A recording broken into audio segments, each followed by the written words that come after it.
दोस्तों, एक कहावत तो आपने सुनी ही होगी कि पैसा ही पैसे को खींचता है, और ये सही भी है।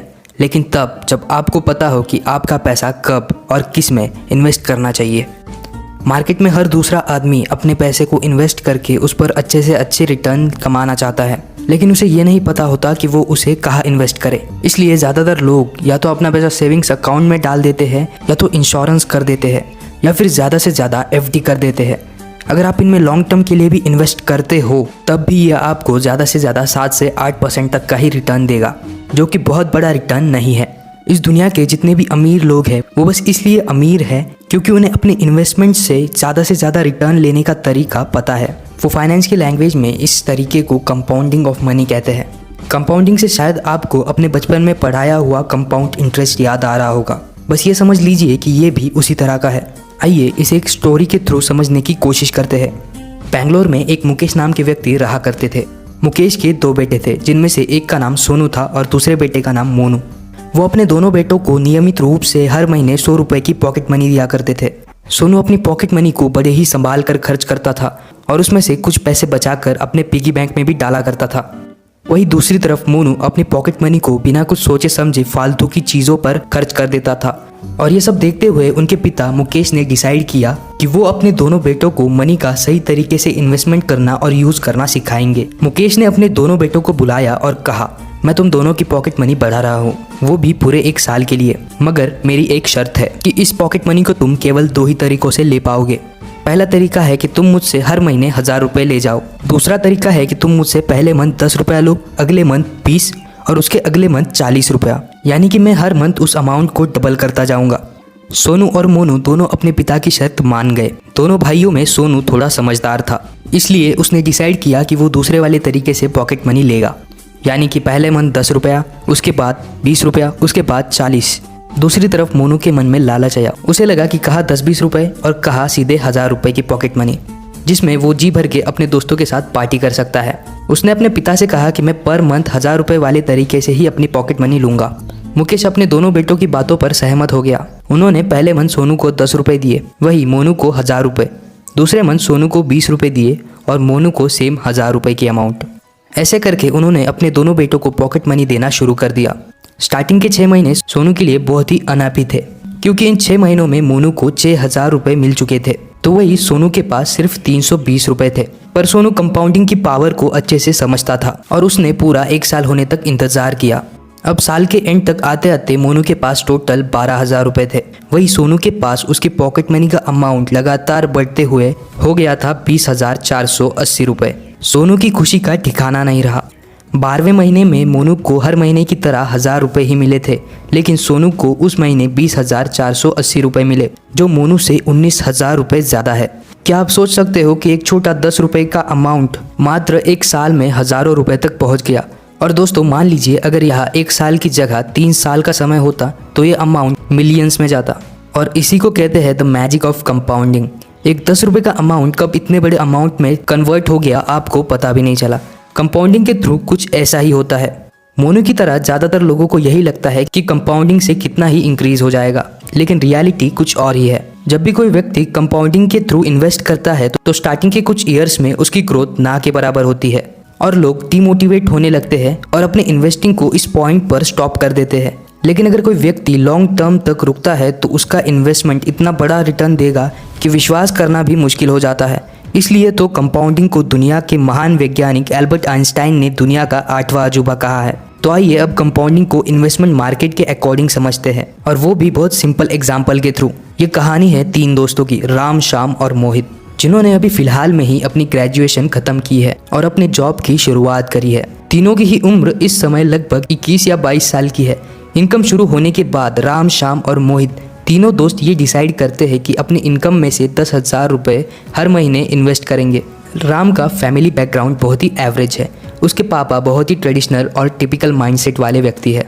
उन्होंने अपने बेटे से बोल रखा था कि वो शेयर और स्टॉक मार्केट के झमेले से हमेशा दूर ही रहे और चुपचाप अपने 10,000 रुपये को FD में इन्वेस्ट कर दे। वही दूसरी ओर राम की माँ उसे सलाह देती है कि गोल्ड की कीमत कभी भी कम नहीं होती, तो बेटा अपने पैसों को गोल्ड में ही इन्वेस्ट करो। राम अपने माँ और पिता दोनों की बातों को सुनता है और दोनों को ही खुश करने के लिए 5,000 रुपए FD में इन्वेस्ट करता है और 5,000 रुपए गोल्ड में। दूसरी तरफ श्याम एक मॉडर्न एजुकेटेड फैमिली से बिलोंग करता है, जहां उसे लाइफ के अदर फील्ड्स के साथ इन्वेस्टमेंट के फील्ड में भी फुल फ्रीडम मिला हुआ है और वो इन्वेस्टमेंट मार्केट के संबंध में जगह जगह से रिसर्च करता है, कुछ एक्सपर्ट्स की सलाह लेता है और एंड में अपने 10,000 रुपए को डेब्ट फंड में इन्वेस्ट कर देता है और बचे हुए 5,000 रुपए को सिप के थ्रू म्यूचुअल फंड्स में इन्वेस्ट करना शुरू कर देता है। तीसरा दोस्त मोहित है, जो कि कॉलेज के टाइम से ही रिच पीपल और इन्वेस्टमेंट मार्केट में काफी इंटरेस्ट रखता है। वो शुरू से ही वॉरेन बफेट और ना जाने कई सक्सेसफुल इन्वेस्टर्स की बुक्स और थॉट्स को स्टडी करता हुआ आया है। उसे मार्केट की बहुत अच्छी समझ है, इसलिए वो मैजिक ऑफ कंपाउंडिंग को भी अच्छी तरीके से समझता है। मोहित ने फैसला किया कि वो अपने 10,000 रुपए का पूरा अमाउंट स्टॉक मार्केट में इंडेक्स फंड में इन्वेस्ट करेगा और वो भी लॉन्ग टर्म के लिए। और साथ ही उसने डिसाइड किया कि वो अपना ज्यादा से ज्यादा समय मार्केट की रिसर्च करने में देगा।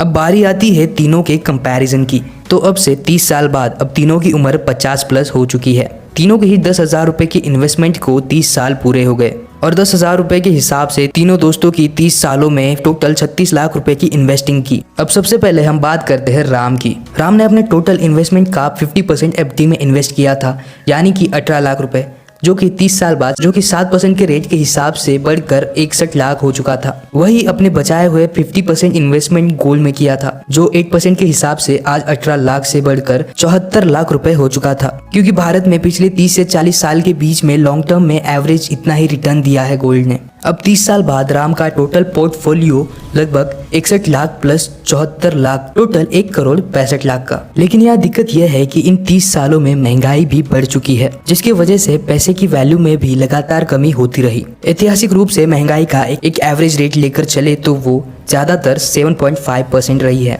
इस हिसाब से देखा जाए तो राम के पोर्टफोलियो की वैल्यू एडजस्ट करने के बाद मात्र 36 लाख रुपए रह जाती है। यानी कि इन 30 सालों में राम ने जितना पैसा इन्वेस्ट किया था, अंत में उसे रिटर्न के रूप में उतना ही पैसा मिला। मतलब इतने सालों तक इन्वेस्ट करने के बाद भी उसे इस इन्वेस्टमेंट से कोई प्रॉफिट नहीं हुआ।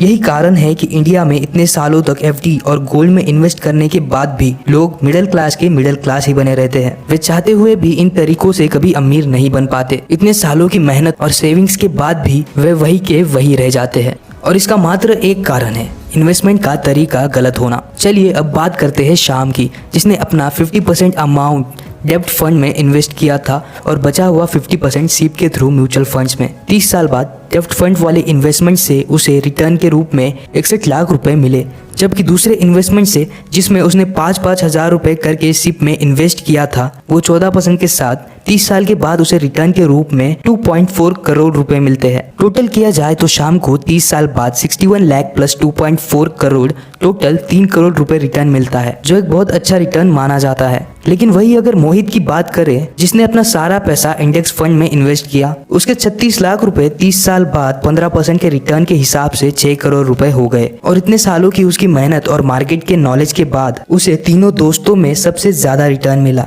और करंट टाइम में इन्फ्लेशन से एडजस्ट करने के बाद भी अगर इसे देखा जाए तो उसके रिटर्न की वैल्यू लगभग 5 करोड़ रुपए होगी, जो कि एक बहुत ही ग्रेट अमाउंट है। इस अमाउंट में एक व्यक्ति रिटायरमेंट के बाद अपना जीवन अच्छे से गुजार सकता है और अगर चाहे तो वो अपना खुद का एक बिजनेस भी खड़ा कर सकता है। तो दोस्तों, आपने देखा कि कैसे राम, श्याम और मोहित ने सेम ही अमाउंट इन्वेस्ट किया और वो भी सेम ईयर्स के लिए। लेकिन तीनों के इन्वेस्टमेंट का तरीका अलग अलग होने के कारण तीनों को ही अलग अलग रिटर्न्स मिले।